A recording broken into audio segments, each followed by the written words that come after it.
শেহতীয়াকৈ সাইবাৰ সিকিউৰিটিৰ বিৰুদ্ধে সজাগতা সৃষ্টিৰ নামত টেলিকম কোম্পানীসমূহে অত্যন্ত বিকৃত উচ্চাৰণেৰে সৈতে অসমীয়া এটি বাৰ্তা প্ৰচাৰ কৰি ধ্ৰুপদী ভাষাৰ মৰ্যাদা লাভ কৰা অসমীয়া ভাষাটোক দৈনিক অপমান কৰি আছে, ভাষাটোৰ হৰাধ পাতি আছে আৰু এই বিষয়ে অসমৰ সৰ্বত্ৰে তীব্ৰ প্ৰতিক্ৰিয়াৰ সৃষ্টি হৈছে। আমি আচৰিত হৈছোঁ এতিয়ালৈকে অসমৰ মুখ্যমন্ত্ৰীগৰাকীয়ে এই বিষয়টোত হস্তক্ষেপ কিয় কৰা নাই। আজি সদৌ অসম ছাত্ৰ সন্থাই অসমৰ মুখ্যমন্ত্ৰী ডক্টৰ হিমন্ত বিশ্ব শৰ্মা আৰু ভাৰতবৰ্ষৰ প্ৰধানমন্ত্ৰী নৰেন্দ্ৰ মোদী ডাঙৰীয়ালৈ আমি পত্ৰ প্ৰেৰণ কৰিছোঁ আৰু এই বিষয়টোত জৰুৰীভাৱে হস্তক্ষেপ কৰিবলৈ দাবী জনাইছোঁ। অসমীয়া ভাষাই ধ্ৰুপদী ভাষাৰ মৰ্যাদা লাভ কৰিছে আৰু ধ্ৰুপদী ভাষাৰ মৰ্যাদা লাভ কৰা এই অসমীয়া ভাষাটো ভুল উচ্চাৰণ, অশুদ্ধ অনুবাদ আৰু অত্যন্ত ভুল ব্যৱহাৰেৰে সৈতে দৈনিক অপমান কৰি থকা কথাটো কোনো কাৰণত সহ্যকৰ নহয়। সাইবাৰ সিকিউৰিটিৰ বিৰুদ্ধে সজাগতা লাগিব, কিন্তু শেহতীয়াকৈ যিটো বাৰ্তা প্ৰকাশ কৰি আছে সেই বাৰ্তাটো অত্যন্ত কৰ্কশ, শ্ৰুতিকটু আৰু ইমানেই ভুল, ইমানেই অশুদ্ধ উচ্চাৰণ, ইমানেই অশুদ্ধ অনুবাদ, এই গোটেই বাৰ্তাটোৱে অসমৰ জনসাধাৰণৰ মাজত সজাগতা সৃষ্টি কৰাৰ পৰিৱৰ্তে ক্ষোভৰ সৃষ্টি কৰিছে আৰু বিভ্ৰান্তিৰ সৃষ্টি কৰিছে। গতিকে আজি অসমৰ মুখ্যমন্ত্ৰী ডক্টৰ হিমন্ত বিশ্ব শৰ্মা আৰু দেশৰ প্ৰধানমন্ত্ৰী নৰেন্দ্ৰ মোদী ডাঙৰীয়ালৈ সদৌ অসম ছাত্ৰ সন্থাই জৰুৰীভাৱে পত্ৰ প্ৰেৰণ কৰিছোঁ আৰু আমি দাবী জনাইছোঁ যে অশুদ্ধ উচ্চাৰণ আৰু অনুবাদৰ এই বাৰ্তা বন্ধ কৰিব লাগে আৰু তাৰ পৰিৱৰ্তে শুদ্ধ ৰূপত বাৰ্তাটো বাণীবদ্ধ কৰি সজাগতা সৃষ্টিৰ ব্যৱস্থা কৰিব লাগে। একে সময়তে অসমৰ মুখ্যমন্ত্ৰীগৰাকীলৈ প্ৰেৰণ কৰা পত্ৰখনত আমি আৰু এটা জৰুৰী বিষয় উত্থাপন কৰিছোঁ।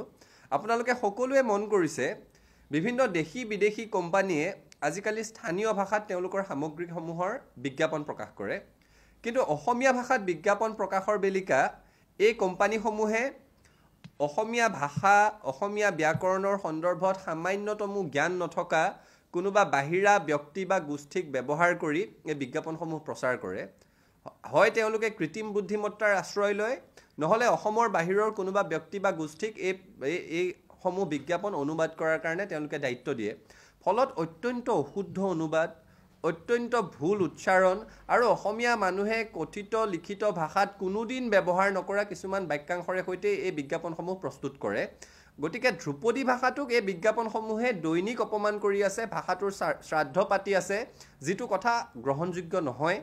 আৰু এনেকুৱা ধৰণৰ ব্যাকৰণৰ সংগতি নথকা, উচ্চাৰণৰ সংগতি নথকা বিকৃত ভাষাৰ বিজ্ঞাপনেৰে সৈতে আমাৰ কাকতসমূহ, আমাৰ দূৰদৰ্শন, অসমৰ দেৱালসমূহ, হোৰ্ডিংসমূহ, সামাজিক মাধ্যম সকলো ভৰি পৰিছে। অসমীয়া ভাষাটোৰ কাৰণে এয়া শুভ লক্ষণ নহয়। আজি আমি মুখ্যমন্ত্ৰীগৰাকীক দাবী জনাইছোঁ যে এনেকুৱা বিজতৰীয়া ধৰণৰ বিজ্ঞাপনসমূহ, যিসমূহ বিজ্ঞাপনে ধ্ৰুপদী ভাষাটোৰ ব্ৰহ্মতালুত খুট মাৰি আছে, এই বিজ্ঞাপনসমূহৰ প্ৰচাৰ অসমত বন্ধ হ'ব লাগে। কোম্পানীসমূহক মাতি আনি বাধ্য কৰিব লাগে যাতে তেওঁলোকে শুদ্ধ ৰূপত অসমীয়া ভাষাটো ব্যৱহাৰ কৰি বিজ্ঞাপন প্ৰস্তুত কৰে আৰু সেই তেনেকুৱা ধৰণৰ বিজ্ঞাপনহে যাতে প্ৰকাশ কৰে। এই ক্ষেত্ৰত স্থানীয় উপযুক্ত ব্যক্তি বা গোষ্ঠীৰ বা প্ৰতিষ্ঠানৰ সহায় ল'বৰ কাৰণে আমি মুখ্যমন্ত্ৰীগৰাকীক দাবী জনাইছোঁ যাতে অসমীয়া ভাষাটো শুদ্ধকৈ প্ৰচাৰ প্ৰসাৰ হয়, কাৰণ ধ্ৰুপদী ভাষাৰ মৰ্যাদা লাভ কৰা এই ভাষাটোৰ প্ৰচাৰ প্ৰসাৰ, সংৰক্ষণ, সংবৰ্ধনৰ কাৰণে চৰকাৰো দায়িত্বশীল, অসমৰ জনসাধাৰণো দায়িত্বশীল। তেনে প্ৰেক্ষাপটত বিজ্ঞাপনৰ নামত, বাৰ্তাৰ নামত বিজতৰীয়া ভাষা, বিজতৰীয়া উচ্চাৰণেৰে সৈতে, অশুদ্ধ অনুবাদেৰে সৈতে ভাষাটোক অপমান কৰি থকাটো সহ্য নকৰোঁ। এই কথা অনতিপলমে বন্ধ হ'ব লাগিব।